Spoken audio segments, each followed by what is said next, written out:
C'est quoi le secret de réussite des frères Schneider? Franchement, je sais pas. On a des parents qui nous ont initiés à l'art depuis qu'on est tout petit. Donc, je pense qu'on a toujours développé cette fibre artistique depuis tout petit, quoi. Oh!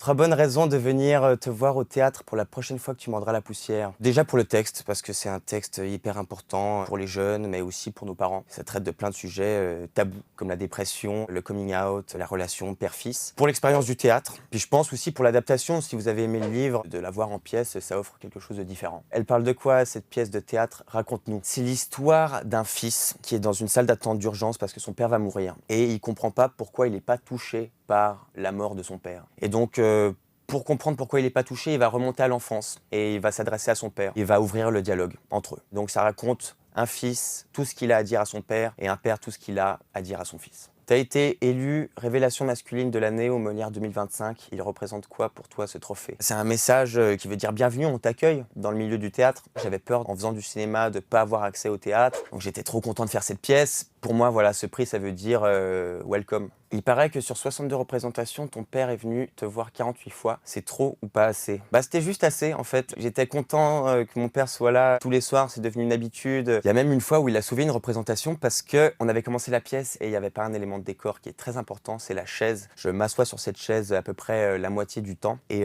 mon père est venu déposer la chaise en coulisses au milieu de la représentation. L'année dernière, on a demandé ça à ton frère Alyosha. Ça t'est déjà arrivé de te faire passer pour ton frère Nils Schneider? À vous. Ouais, c'est vrai que ça m'est arrivé. On m'arrête dans la rue, on me dit pardon, vous êtes comédien? Je dis oui. On me dit vous avez joué récemment dans une série? Je dis oui.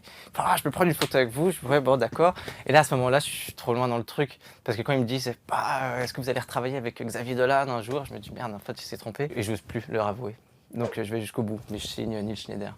Et toi, ça t'est déjà arrivé de te faire passer pour un d'entre eux? Quand j'étais plus jeune, à 18-19 ans, quand je voulais rentrer en boîte et que je me faisais recaler, je disais je suis Nils Schneider. Et parfois ça passait pas. C'est comment d'avoir Virginie Efira et Charlotte Cardin en belle-sœur? C'est absolument formidable. Elles sont géniales, franchement je les adore, elles sont tellement gentilles, humbles et intelligentes et talentueuses. Puis mes frères sont tellement heureux avec elles, donc je suis content pour eux et pour elles. Ton meilleur souvenir sur le tournage du Comte de Monte Cristo, le moment le plus fou, c'était une scène de chasse à courre. On était 15 acteurs, tous sur des chevaux, au galop, avec plein de chiens autour de nous, et c'était complètement fou, quoi. On se disait, c'est absurde de vivre des choses pareilles. Il ressemble à quoi les projets de Vassili Schneider? Je vais tourner Les Misérables avec un casting incroyable, avec Vincent Lindon, Tahar Rahim, Noémie Merlan, Camille Cotin, Benjamin Lavergne, Marie Colomb et Megan Northam. Et moi, je vais jouer le personnage de Marius. Donc voilà, je suis trop excité pour ça. Vassili Schneider, c'est un homme vulnérable. J'essaie de l'être de plus en plus. C'est vrai que j'ai tendance à me bloquer, j'ai peur de souffrir. Dans les relations amoureuses, dans les relations amicales, je me crée beaucoup de barrières, mais j'apprends à les laisser tomber parce que sinon on ne peut pas vivre les choses pleinement. Il paraît que son album Alyosha Schneider a été composé sur le tournage de Salade grecque. J'ai commencé à écrire l'album pendant que j'étais en Grèce sur le tournage de la série de Clapiche, Salade grecque. Je voulais qu'on sente la chaleur de la Méditerranée, tout ça. Et on le sent aussi dans les textes parce que j'étais loin de mon amoureux, j'étais loin des gens que j'aime, donc il y a beaucoup de chansons sur la distance, sur tout ça. Tu nous chantes un extrait de Ensemble, s'il te plaît. Qu'est-ce que ça veut dire d'être ensemble si on n'est pas ensemble? Est-ce que ça suffit de rassembler nos souvenirs? Qu'est-ce que ça veut dire d'être ensemble si on n'est pas ensemble? C'était comment de grandir entre 5 frères? Bah, c'était extraordinaire parce qu'on déjà on s'entend très bien. Et on me demande souvent s'il y a de la compétition entre nous, ce genre de choses. Et ça n'a jamais été l'état d'esprit de la famille. Il y a toujours un truc où on se soutient. Après, ça a pu être peut-être un challenge où quand on veut faire sa place, on va avoir sa propre identité, on ne veut pas être identifié forcément à l'autre. Donc il a fallu réfléchir peut-être artistiquement à comment avoir son identité propre. C'est comment d'avoir Virginie Efira en belle-sœur. C'est génial.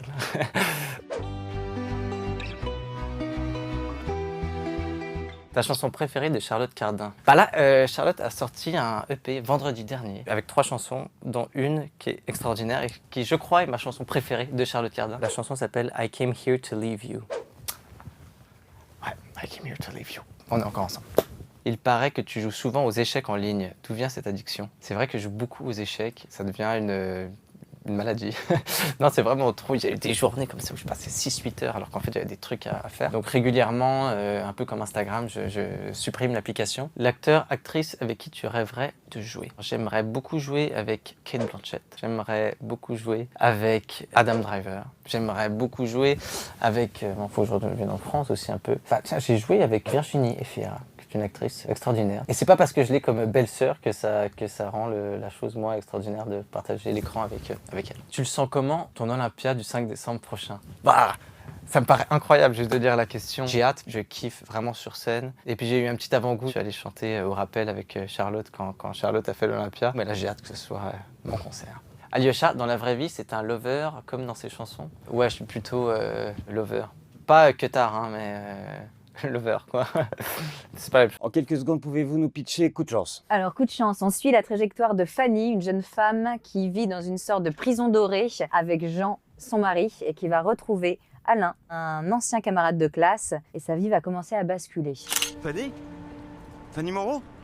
J'en reviens pas que tu m'aies reconnu. Qu'est-ce qui se passe? Je sais pas pourquoi je t'appelle. T'es avec qui au téléphone? Comme ça? Bah là, tout à l'heure, je t'ai entendu, t'avais l'air toute stressée. Qu'est-ce que tu es en train de faire? Je culpabilise, c'est atroce. J'ai essayé de me persuader que c'est juste une aventure, que j'aime toujours Jean.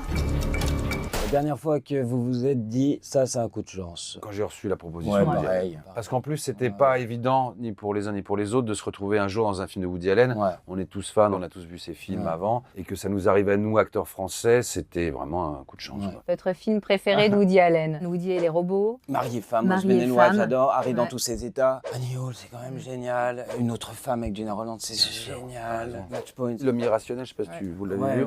Le rêve de Cassandre, non? Il se renouvelle assez souvent. Ouais. Coup de chance, c'est le premier film en français de Woody Allen. Est-ce que cela a été une difficulté pour le réalisateur? Dès le début, il nous a dit, moi je parle pas français, mais je vous fais confiance. Si vous voulez réécrire les dialogues à votre sauce, faites-le, improvisez. Ce qui compte, c'est que vous soyez vraiment à fond avec vos personnages. Puis pour le reste, je vous fais confiance. Woody Allen, il est aussi musicien, il joue de la clarinette. Et c'est vrai qu'il nous dirigeait presque comme des musiciens. C'est-à-dire, moi, là, le premier jour, il m'a dit, ah non, mais ta voix est un peu grave, remonte là, plus dans les aigus, plus rapide. Il nous dirigeait presque comme des musiciens, quoi, musicalement. Ça, c'est génial. Ouais. Il ressemblait à quoi, votre crush du lycée? Elle fumait des clopes, elle avait l'air un peu hippie, les cheveux sales, habillée de manière pas du tout à la mode. Elle te rappelles de son nom? totalement Anne.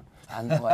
Il s'en rappelle bien, ouais. Anne Blouin. Pareil, moi. Elle s'appelait Delphine et j'ai rien su quoi faire. Totalement paniqué. Totalement paniqué, mais j'avais quand même réussi à l'inviter pour boire, pas un café, mais je veux dire un jus d'orange dans ma chambre, et puis j'ai rien pu faire. Puis le lendemain, il est sorti avec mon meilleur ami.